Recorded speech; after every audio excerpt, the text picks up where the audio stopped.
Et salut la compagnie, comment vous allez? Nous sommes lundi et c'est un nouvel épisode de My Boring Life. Ça s'annonce comme une très belle et une très chouette journée puisque je suis présentement à 10h16 en train d'attendre ma petite Estelle, chérie d'amour, qui vient me voir. Voilà, on va passer la journée ensemble. On va a priori rien faire de particulier, rien faire de foufou, mais je me suis dit que ça pourrait être sympa quoi, hein, voilà. Sinon en attendant qu'elle arrive, peut-on aborder quand même un sujet que j'ai découvert hier et qui m'a extrêmement choquée. Donc hier soir, on était dimanche et j'ai regardé Pazzo l'interdite, enquête exclusive, avec ce bon vieux Bernard de la Villardière que j'adore et qui dit toujours enquête exclusive, hein. Je sais pas si vous avez remarqué. Bon bref, passons. Donc hier j'ai découvert que aux États-Unis, les gens qui adoptent des enfants pouvaient décider de ne plus les adopter, hein, pouvaient décider de se débarrasser de leurs enfants. Voilà, donc autant vous dire qu'en tant que maman, j'étais extrêmement... j'étais effarée devant mon écran. Voilà, c'est très particulier, enfin loin de moi, je ne juge pas ces personnes, enfin peut-être que si, un petit peu quand même, mais j'ai trouvé ça complètement hallucinant, c'est-à-dire que, alors j'ai pas tout regardé, j'ai regardé que le début, mais au départ... on se retrouvait dans une famille américaine qui avait adopté il y a 6 ans quand même un petit garçon, donc qui était, voilà, c'était encore un tout petit enfant quand ils l'ont eu. Et voilà, c'était un garçon avec pas mal de problèmes, de troubles du comportement apparemment assez costaud. Et en fait la famille avait décidé de se séparer de cet enfant. Et j'ai trouvé ça absolument épouvantable, voilà.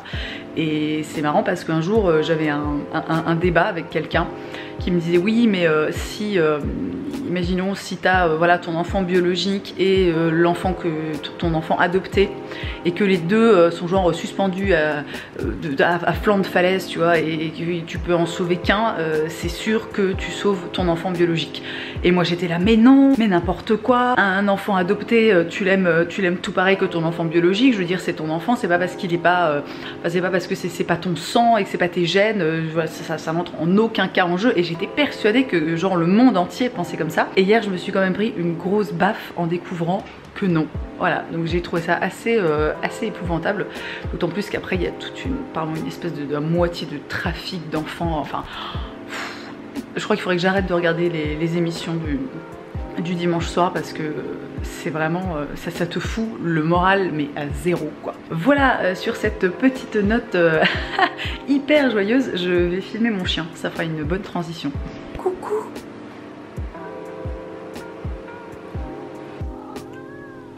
Cette grosse boule de poils, pleine de nœuds, c'est l'enfer. Oh oui, mais oui. Mais tu me lâches, oui.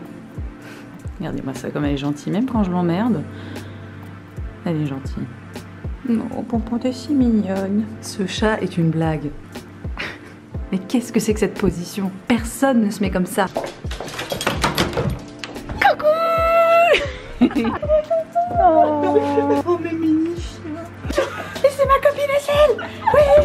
Oh, mais t'es trop mignon, toi. Bon, ce vlog a été un fail total parce que Estelle est arrivée et après j'ai oublié de filmer, voilà. Allez, salut. Non mais du coup pour essayer de rattraper un peu le truc, je suis en train de faire à manger. Je vais faire un truc avec des brocolis n'importe quoi, du chou-fleur.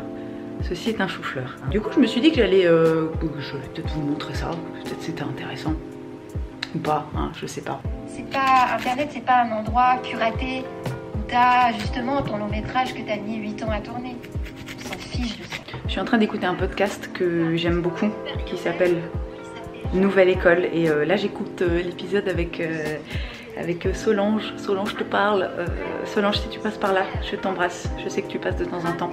Et je vous conseille ce podcast qui est vachement bien. Et le pitch, c'est sortez des sentiers battus et c'est des interviews de gens et c'est très intéressant. Et je vous conseille aussi très vivement l'épisode où Marion, mon amie Marion Séclin est reçue parce que c'est un très bon épisode. Voilà, je retourne à mes... j'allais encore dire brocolis. Non, mes choux-fleurs.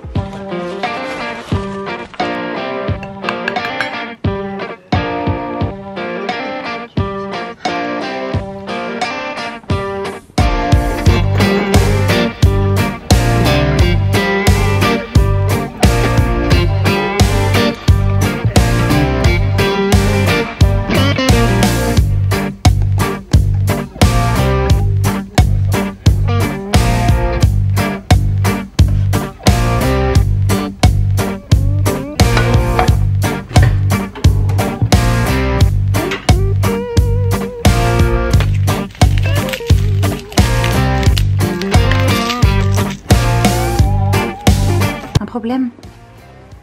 Quelque chose ne va pas dans ta vie? Tu veux en parler peut-être? Tu tournes en rond, tel un lion en cage, tel un chat dans une cuisine, au choix. Oh, ça c'est pas très poli par contre.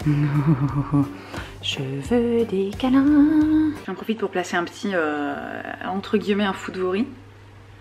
Ceci est le meilleur pressail du monde. Pendant des années, j'ai eu un pressail. Veux-tu éviter de me couper la parole? Oui. Ah oui, on sait que tu existes, mais je suis en train de parler. Merci. Donc pendant des années, j'ai eu un pressail de merde qui pressait hyper mal l'ail. Et un jour, j'ai acheté le pressail de chez Ikea. Alors je suis pas une grande fan d'Ikea. Mais alors le pressail Ikea, les gars, c'est juste la vie. Voilà, petit tips, petite astuce. Vous en faites bien ce que vous voulez.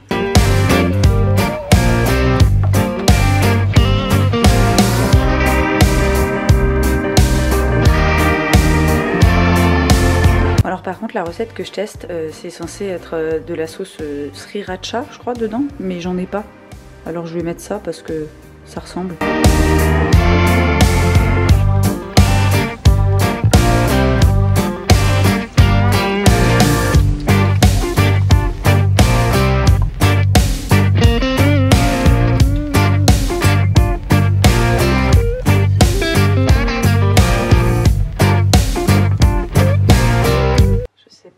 Du tout ce que ça va donner.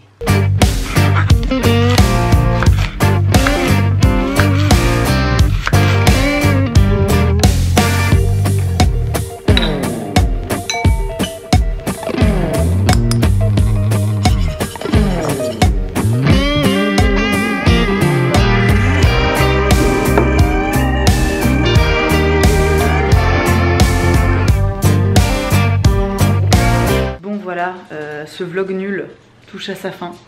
Peut-être que je vais le prolonger demain. Ça pourrait être pas con ça. Je vais manger mes trucs marrants. Et j'ai goûté, c'est vachement bon. Je vous mettrai la recette quelque part. Et si on se voit demain, bah, je vous dis à demain. Et si on se voit pas demain, je vous dis à la prochaine.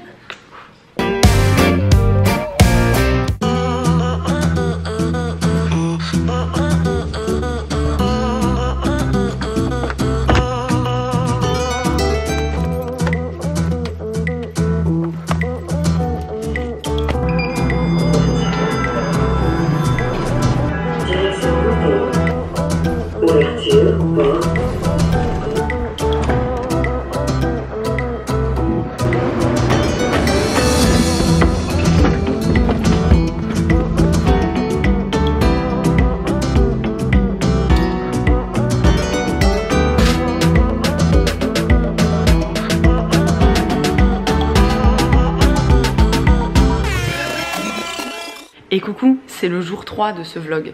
Alors je vais pas vlogger aujourd'hui, mais comme j'ai pas vraiment terminé en fait hier, comme d'habitude, merci Colline. Je voulais juste reprendre un petit peu la caméra ce matin pour vous parler un petit peu de Première Vision. Alors Première Vision, les quelques images que vous avez vues avant, c'est un salon qui a lieu 2 fois par an à Paris et c'est uniquement pour les professionnels, pour les gens qui ont des marques majoritairement en fait du prêt-à-porter ou de la maroquinerie, des trucs comme ça. Ça se passe à Villepinte, je ne sais plus le nom du truc, mais c'est genre immense, mais tellement grand, c'est un truc de malade. Et donc on a été là-bas avec Delphine pour sourcer de nouveaux fournisseurs de tissus.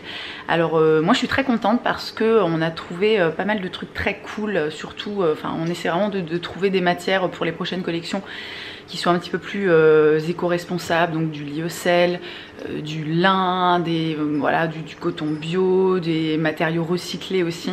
Et c'est assez marrant parce que on a senti, mais toutes les deux, vraiment un gros essor en fait de toutes les matières un petit peu éthiques, éco-responsables. Il y avait énormément de stands, ne serait-ce que comparé aux Premières Visions de l'hiver dernier. Il y avait énormément de stands avec des affiches en mode éco-friendly, éco-responsable, gna gna gna gna. Et il y a pas mal de personnes avec qui on a discuté qui nous ont confirmé qu'effectivement il y a un gros essor.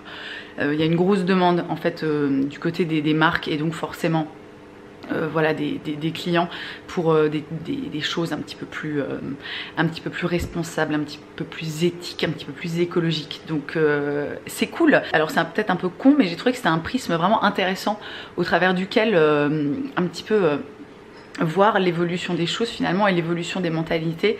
Et voilà, c'était chouette. C'était très fatigant parce que c'est très grand et tu marches beaucoup et tu piétines beaucoup et il y a beaucoup de monde aussi. Mais c'était très chouette et j'ai hâte qu'on commence là à bosser sur la prochaine collection avec tous ces jolies matières toutes douces et tout écologique et tout bien. Voilà pour le petit débrief première vision. Je sais pas si ça vous intéresse, mais je me dis que peut-être que si, donc j'en parle. Je vais arrêter ce vlog ici. J'espère que ça vous aura intéressé ou que ça aurait été un petit peu sympa comme vidéo. Encore une fois, j'ai fait de mon mieux et encore une fois je suis assez dans un mode, plutôt dans un mood. Voilà, faisons les choses comme elles viennent. Donc merci d'avoir regardé ce deuxième épisode de My Boring Life. Si ça vous a plu, n'hésitez pas à me laisser un petit pouce en l'air parce que ça fait toujours plaisir, toi-même tu sais. Et sur ces bonnes paroles, eh bien, je vous laisse, je vous dis à la prochaine. Bisous bisous.